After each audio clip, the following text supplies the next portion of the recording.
All right, we're going to talk improving your marketing, improving your business through a fractional integrator. How to hire a full-time integrator faster, better with hiring a fractional integrator. Why an integrator will actually improve your marketing results. We're going to talk about Jamie's Barbie Beach House podcast coming up. Jamie, say hi.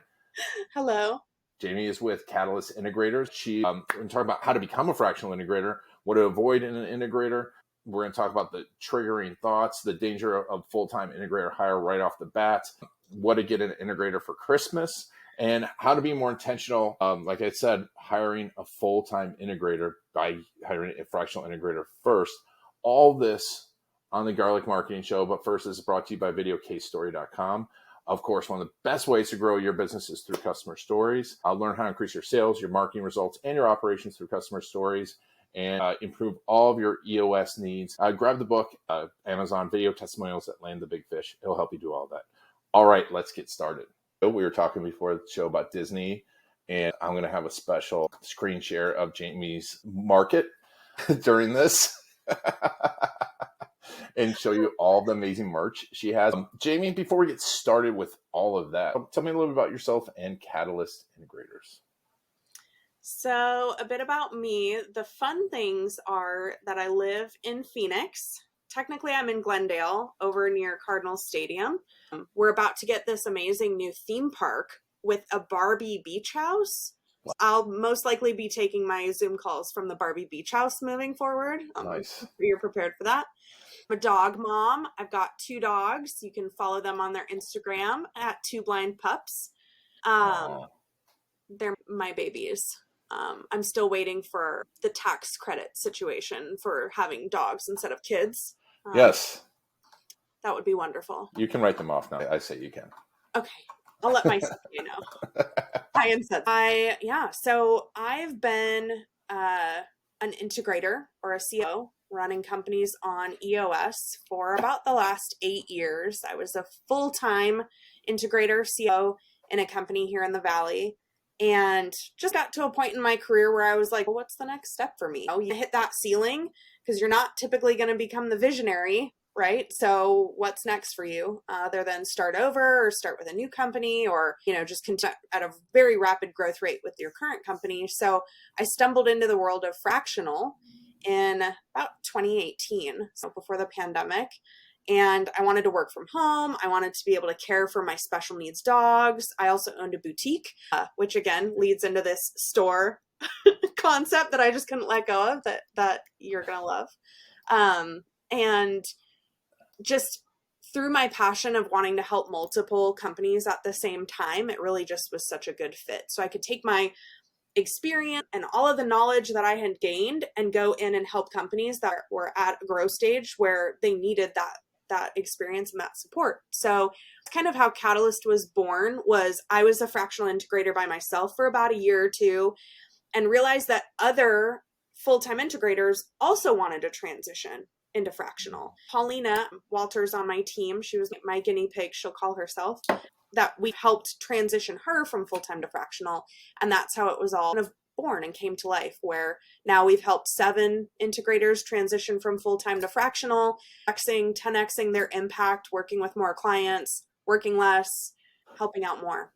And we talked about this before, but I want to talk to you about it, is you don't have integrators that read EOS and now say I'm an integrator, correct? All of the integrators on our team have ran companies on EOS. They've used the framework in practice. They're not coming from theory, I picked up traction and this sounds cool. I'm going to go say I'm a fractional integrator and train people on this. We're really giving people the ability to take all of their experience in growing companies, growing leadership teams, rolling out EOS tools.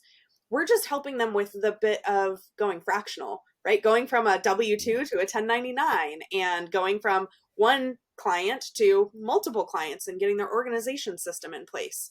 So that's how we help.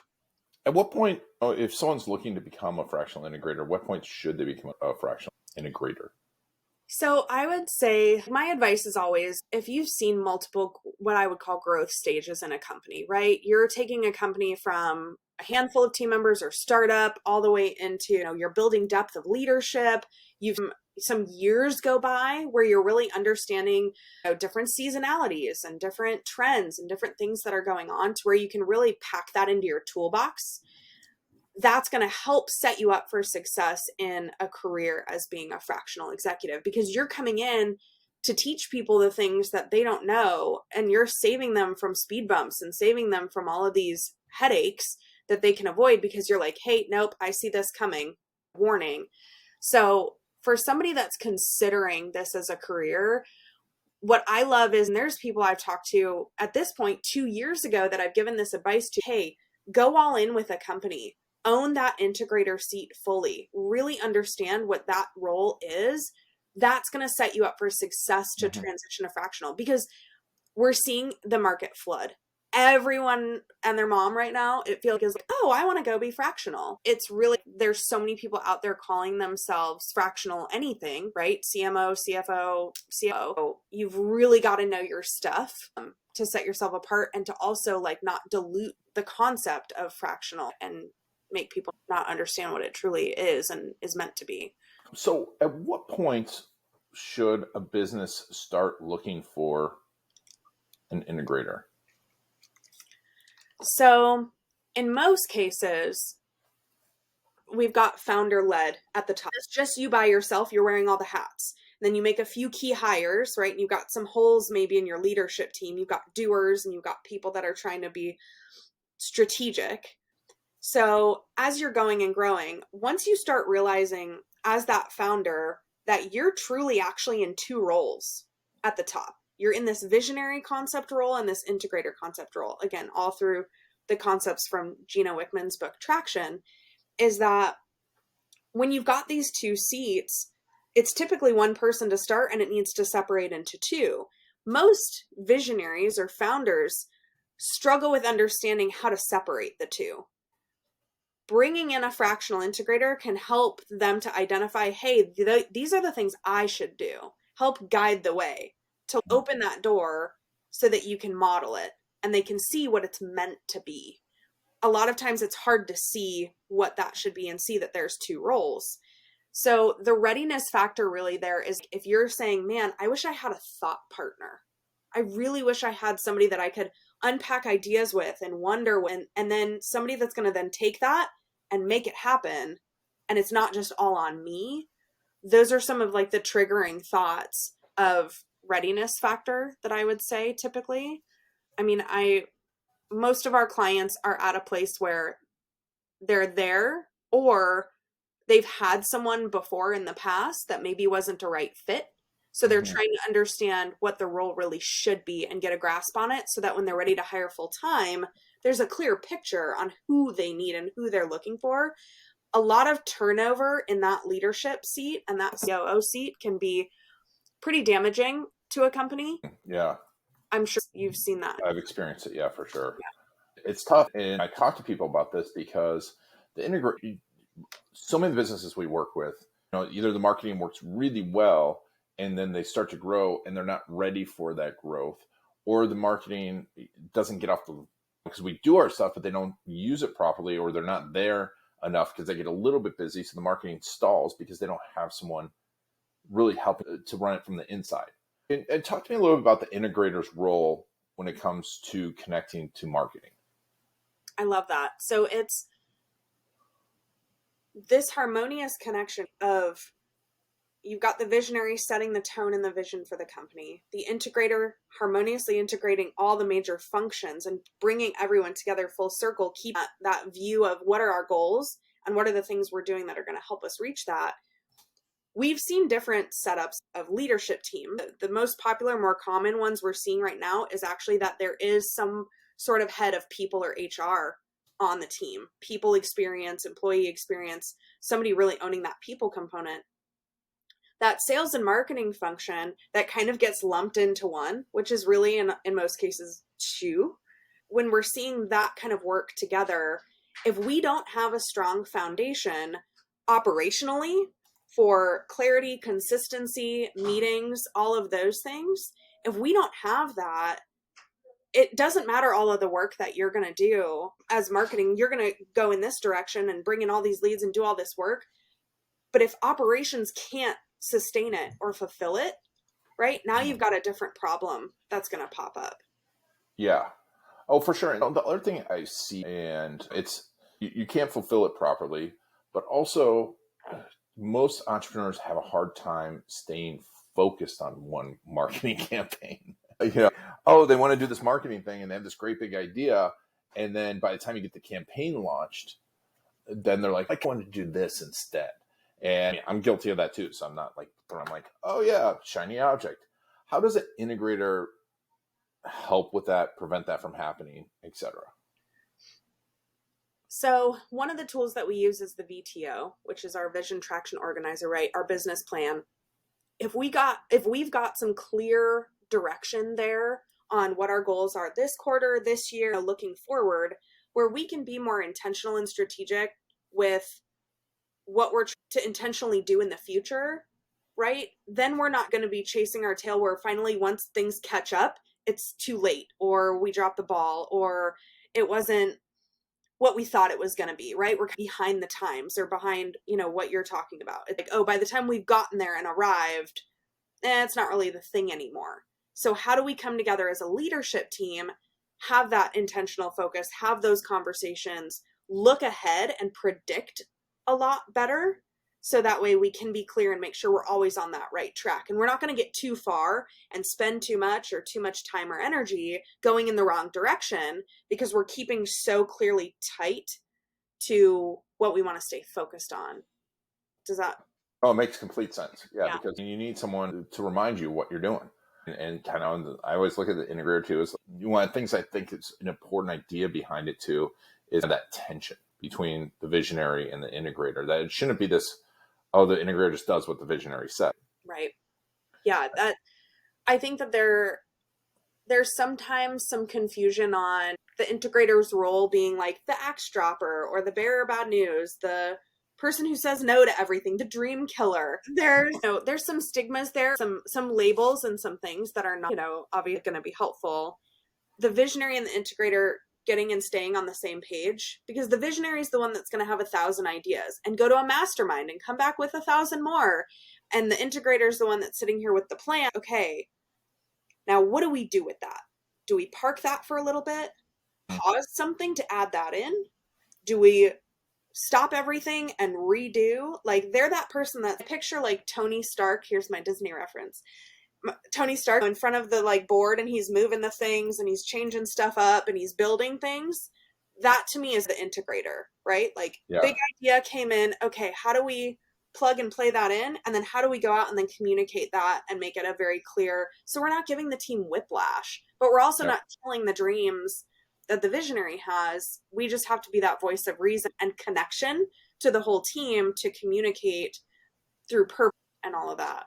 Yeah, no, I know it's funny. You were saying all that, and actually, I had another Disney reference that popped to my head too, because we're both Disney fans, and it's the biggest one, Walt and Roy, because Walt had so many ideas, and Roy developed a filing system. Do you know about the filing system for that? Yeah, where Roy would be like, okay, you've got this idea. Until we get done with this idea, then what we're working on, we can't work on this one.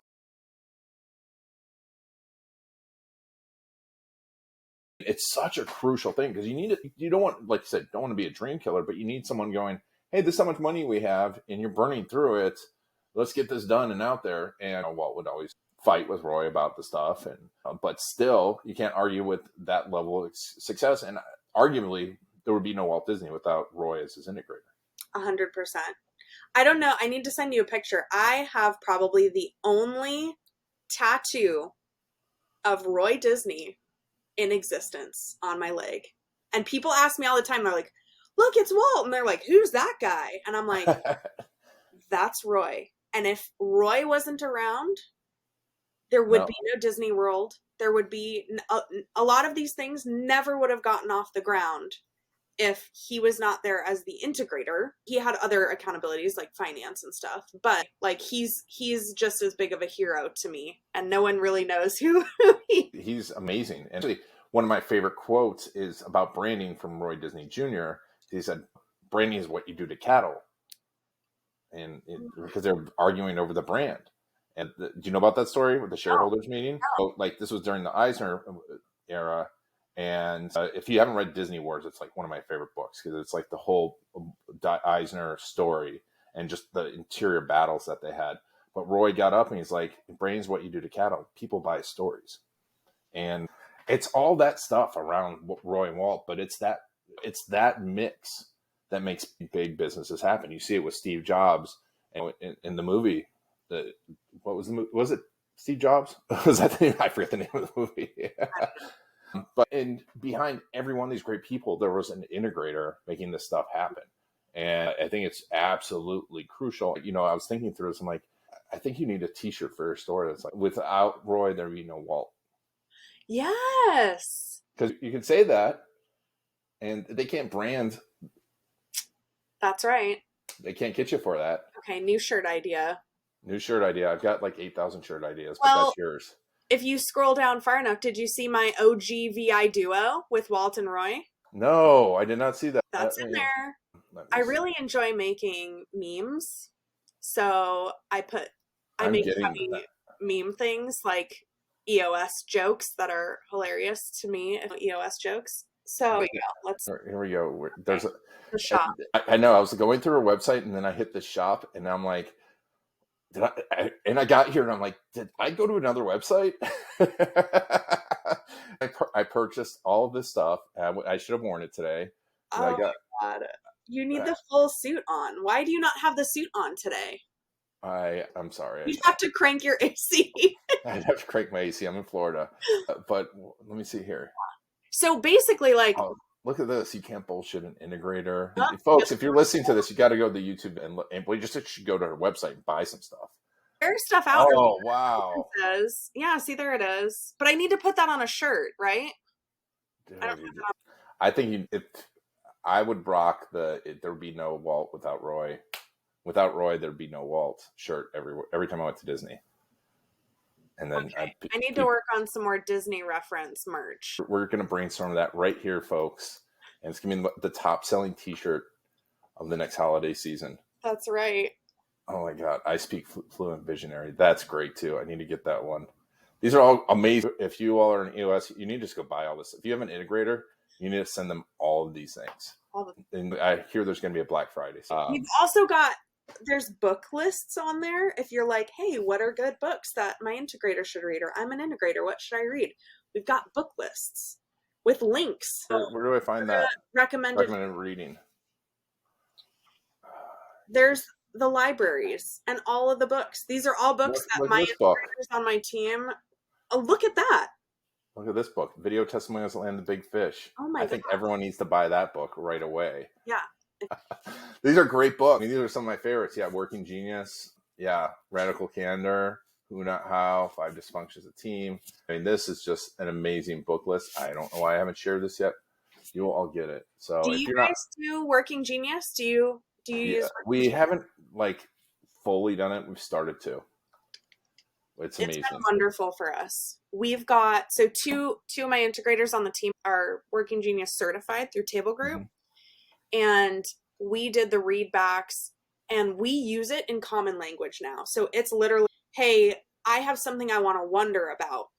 I'll put it in Slack, if I need to chat about it outside of a meeting. And team members will be like, oh, hey, I'd love to wonder on that with you. Like, I'll call you later. And we can just stay high level and we don't galvanize. We don't get into actually figuring it out. Because again, as you can imagine, my entire team is integrators. So all we want to do is figure shit out and make it happen. So we get stuck sometimes in that wonder or phase where we want to have those conversations and not just move into making it happen. So it's been really helpful for us using the language around Working Genius and also understanding your frustrations at times too. And I believe that they can change. Yeah, that's awesome. It's such a good idea of using Working Genius in Slack like that.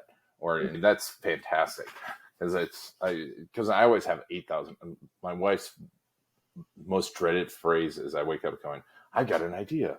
So if it doesn't belong on the issues list, because if we add it to our issues list in our weekly meeting, we'll put that as the title. So it would say all caps wonder, and then it'd be the thing we're going to wonder about.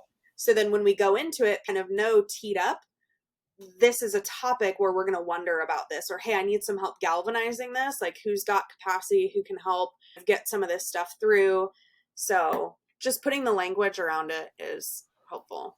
I love it. And coming back to the fractional integrators, how do you decide who's the best integrator for you? Like, how are you figuring that out when you're getting someone a fractional integrator? Like, how are you going, this is the one you need? So specifically for like our match, what I consider our match process, I feel like in general, there's a minimum baseline for our team of experience, knowledge of EOS, that kind of stuff, personality, culture fit, ability to have a presence and have vibe and energy and stuff. We work virtually. So everyone needs to, at a minimum, have a lot of those things. But to match someone, I'm looking at a few different factors of what are they needing? Do they need an integrator mentor? Do they need somebody to fully sit and own that seat? How important is industry knowledge for them? Or are we coming in to bring EOS and operational maturity and leadership, and we'll ask curious questions about their industry that'll help them get to the right answer? So maybe that's less important that we have industry experience. I try to tease that out with our visionaries when I meet with them to see what they value, what's important to them, what they need help with. And then from there, I can look internally at my team and see who's a right fit for them based on time zone, capacity, experience, just general fit and personality style. We can go down a path of matching with assessments like Colby. We'll look at things like Working Genius. We've got Culture Index, DISC, Predictive Index. So there's a multitude of ways we can really look to match a puzzle piece fit. What I'll say is that puzzle piece fit is way more important for a full-time integrator visionary duo than it is fractional. That makes sense. Coming in as those assassins, like high level, we're not playing the office politics, we're not in the day-to-day, we're not going to be there forever, we're the interim. So the match in terms of puzzle piece of, are we an exact match for all of our assessments kind of stuff, to me wouldn't be a hill that I would die on at that part in the game. I would take that time to find that right person while you have a fractional in place, keeping things moving. Now you can be slow and intentional to hire somebody that engage that fit, or promote someone from within. That's always great practice too. If you've got that badass person that has integrator profiling and wants that seat, let's take the next year to groom them up and get them fit into that seat. That's typically a win-win for everybody too. And that's a great point too. It's like promoting someone from within. And I've known a lot of people have done it, but it's like it's tough if they're not already an integrator for them to just become an integrator. But you have this like on the job training with someone who's an expert. And I love the idea of being able to take your time. That value of, you're not getting, and because I'm sure a lot of people are, it's so much cheaper. I can spend twice as much, but get someone full time. But I'm like, but if you get the wrong person, or they're not able to do the job, it gets much, much more expensive, to the point where you're saying if you have the wrong person in that seat, it can destroy your company even. Can it? Yeah. I mean, you're that face of all things culture, leading through the visionary. It's such a crucial role to plug in at that full-time capacity. And what I'll say is fractional can work for most companies for quite a while. What I would say is, and I need to make some sort of a visual rather than just using my hand gestures, but if you're rapidly growing at a rate where somebody full-time is owning the integrator seat, because there's so many moving parts, you're expanding, you're in patients, you've got a board you report to, you're adding new vertical. Like if you're that entrenched as an integrator in the company quickly, that's to me a full-time role. In most cases, integrators, fractional in general, you're sitting in multiple seats usually. Like for the majority of my career, I was integrator and director of operations. Yep. That made a full-time job. When I went just to my integrator seat, once I hired somebody for ops, I looked around and was like, I don't have enough stuff to do. Like, we're not growing rapidly. My visionary was entering into another business. We were just maintaining. I'm like, I could be here a day a week, and that could suffice. It also depends if somebody can be in person or not too. That's a big deciding factor. Like I had a manufacturing facility in Northern California. 300 people in a facility and I'm the only one not there. There's no way that I can walk the shop floor, that I can be a part of all hands meetings. That's just not reality. They needed somebody full-time there in person eventually to run that day-to-day stuff. Because what happens is you've got somebody then popping into the visionary's office on the spot rather than calling me because I'm not there. So in person is crucial at a certain point as well. That, yeah, especially for that type of business, you need someone in person. But also, I know everyone likes virtual, but I feel like we were talking about, like, being able to have those off the cuff conversations is so important, and it's just impossible to have them over Zoom. So I think if you go full time, you want someone local ish for you at least. This is a great point, and I think that point you made too about being able to take your time. I was talking to my friend who's moving, and they sold their house and they had to buy a new house in a month, and I'm like, that's a big commitment. And it's kind of the same thing. It's like, oh, I need an integrator. I need to find someone in the next 90 days or even 120 days. I'm like, the house we're in now, we spent 2.5 years because we were like, we knew exactly what we wanted. And, I made this whole huge list of stuff. And to that point, it also probably lets you know what you want and don't want, doesn't it? Mm-hmm. When you go fractional. Yeah. It really helps you get a sense of, it's like you're dating. Yeah. Right? You're like, oh, okay, I like this. I don't like this. I could see this person doing that. Or, oh, I didn't realize that it wasn't as much as I thought it was going to be of a lift. Maybe we need to figure out things that person should do. Or now I can actually scale my vision and my goals up a little bit more. I was playing it safe because I didn't have the right people there to support. Now I can really expand my vision a little bit more because I see the possibility of what a strong second in command could do for me. So it really is very helpful, and I'm glad that it's become more understood and it's helping so many companies. Awesome. So if someone wants to buy a t-shirt or work with you, they can go to catalystintegrators.com. There they can find all the gifts for their integrator. As well, if they don't have one, they can hire a fractional integrator. So tell me a little bit about the process of working with Catalyst. So we do a discovery call. That's our first step as the visionary, meeting with the visionary, hearing what they've got going on. I'm not a hard sell kind of person. I'm like most people are coming to me at a place where they don't really know what they need.